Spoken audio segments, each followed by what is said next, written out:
आप देख रहे हैं मुल्क का सबसे ज़्यादा देखा जाने वाला न्यूज़ चैनल सच्चाई न्यूज़।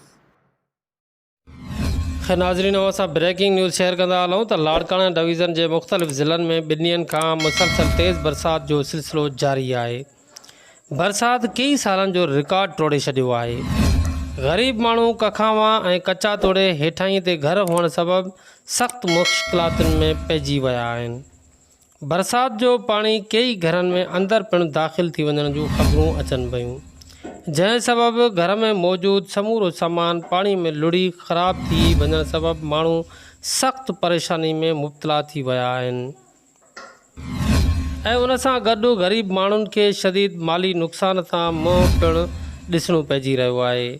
जॾहिं त बरसातुनि सबबि बिजली तोड़े मवासिलात जो निज़ाम भी दरम बरम थी वियो आहे। हालिया तेज़ बरसातुनि कई ग़रीब माण्हुनि जा झुॻा झण करे छॾिया आहिनि।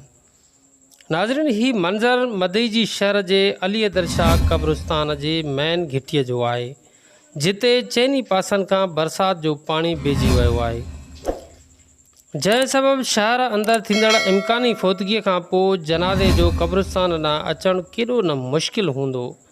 उन करे शहरनि मदईजी टाउन इंतज़ामिया खां फौरी कार्रवाई करे पाणी निकाल कराइण जी घुर कई आहे।